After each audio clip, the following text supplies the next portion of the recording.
vijana wengi wametegemea tu ajira, kwamba nikisoma lazima nipate ajira, lakini hapana. Unaposomea uchumi wa blue, maana yake unaweza kujiajiri wewe mwenyewe. Sio kujiajiri tu kwa kufuga, unaweza pia ukawa ni mtu ambaye unatoa elimu kwa watu wengine, unajifunza. Kama watu walivyokuja wanafunzi hapa, kuna masupervisor ambao wanawafundisha na anajifunza nini kinaendelea hapa. Leo tumefika hapa Morogoro na tuko katika Chuo Kikuu cha Sokoine cha Kilimo SUA. Na hapa tumekuja kwa ajili ya kuona vitu ambavyo vinafanyika hapa, na tutakutana na vitu mbalimbali ambavyo tunaelezewa namna ambavyo vina umuhimu kwa wanafunzi, lakini zaidi vilivyo na umuhimu na mchango mkubwa kwa taifa. Na siku hii tumetembelea katika kitengo cha uchumi wa bluu. Hapa tunaenda kujifunza uchumi wa bluu wenyewe ni kitu gani, lakini hii ni dhana ambayo ni mpya, lakini imepewa uzito mkubwa sana na viongozi wetu wakubwa. Rais wa Jamhuri ya Muungano wa Tanzania, lakini pia rais wa kule Zanzibar amevipa kipaumbele kikubwa. Sasa tunaenda kufahamu uchumi wa bluu ni nini, lakini pia ili uweze kusomea uchumi wa bluu, kama wewe ni mwanafunzi ambaye uko kidato cha 5, cha 6, umemaliza form 4, unahitaji kusomea program kama hii ya uchumi wa bluu, ni vitu gani ambavyo unatakiwa kuwa navyo, lakini pia ina opportunity zipi kwa jamii unapomaliza, una opportunity zipi ambazo unaweza kuzipata. Sasa twende tukakutana na mwanafunzi ambaye anasomea hapa, tuone ilikuwaje mpaka anasomea masomo kama haya. Mwanafunzi ambaye anasomea shahada hii ya uchumi wa bluu. Rafiki, hebu tuambie wewe, jina lako nani? Naitwa Teresia Anton Charles. Ni mwanafunzi wa chuo cha Sokoine, University of Agriculture. Nipo nasomea shahada ya, kwa wengi wanaitambua kama shahada ya ufugaji wa viumbe maji, ama unaweza kusema aquaculture.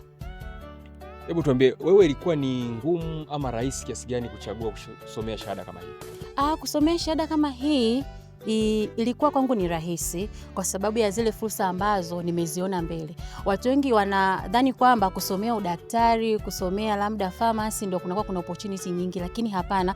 Zipo kozi kama hizi ambazo zina fursa nyingi sana ambazo kuna watu wengi hawazijui. Hebu zungumza na kijana ambaye saizi yuko kidato cha 5, cha 6, amemaliza form 4, ambaye bado. Hebu zungumza na kijana ambaye yuko kidato cha 5, cha 6, amemaliza form 4, bado hajafanya maamuzi ya program gani ambayo ya kusomea. Hebu mwambie fursa zilizopo ambazo anaweza kuzipata anaposomea shahada kama hii, lakini mwambie juu ya umuhimu wa kusomea katika Chuo Kikuu cha Sokoine cha Kilimo. Cha kwanza kabisa nikianza na nini ni mshauri kijana form 6 kwa nini aje asome hii course. Kwanza kuna fursa nyingi ambazo vijana wengi hawazijui. Nyingi sana ambazo hazijui. Cha kwanza kabisa, vijana wengi wametegemea tu ajira, kwamba nikisoma lazima nipate ajira, lakini hapana. Unaposomea uchumi wa bluu, maana yake unaweza kujiajiri wewe mwenyewe. Sio kujiajiri tu kwa kufuga, unaweza pia ukawa ni mtu ambaye unatoa elimu kwa watu wengine, unajifunza. Kama watu walivyokuja wanafunzi hapa, kuna masupervisor ambao wanawafundisha na anajifunza nini kinaendelea hapa. Kwa hiyo zipo fursa nyingi sana, unaweza ukaajiriwa serikalini, unaweza ukajiajiri mwenyewe, lakini pia unaweza ukafundisha watu wengine nini maana au kitu gani ambacho kinaendelea kwenye huu uchumi wa bluu.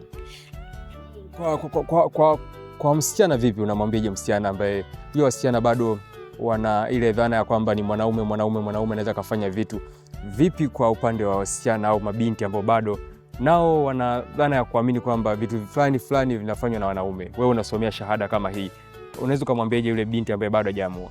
Kwanza namkaribisha aje kusoma kwenye Chuo Kikuu cha Sokoine kwa sababu fursa zipo ni nyingi sana, lakini kwangu ilikuwa ni rahisi kwa sababu ni kitu ambacho nakipenda na niliona ni opportunity ambayo kwa sasa hivi inakuwa as day goes, mambo yanazidi viona vinazidi kuongezeka, watu wanazidi kujiajiri, samaki wa baharini kwanza wanaisha. Kwa hiyo sisi kama wataalamu tunakuwa tunazalisha samaki wetu sisi wenyewe na tunakuwa tunawauza. Kwa hiyo sio ngumu na najivunia kusoma Sokoine kwa sababu tunafanya kwa vitendo. Kama unavyoona kuna wanafunzi wanakuja wanajifunza na pia kuna matenki, kuna mabwawa. Kwa hiyo timisi kwamba kwangu ilikuwa ni rahisi kwa sababu unafanya nasoma kitu darasani lakini pia nakuja kukiapply. Kwa hiyo kwangu ilikuwa ni rahisi na sikuwahi kuona ugumu na sikuwahi kujutia. Karibuni sana.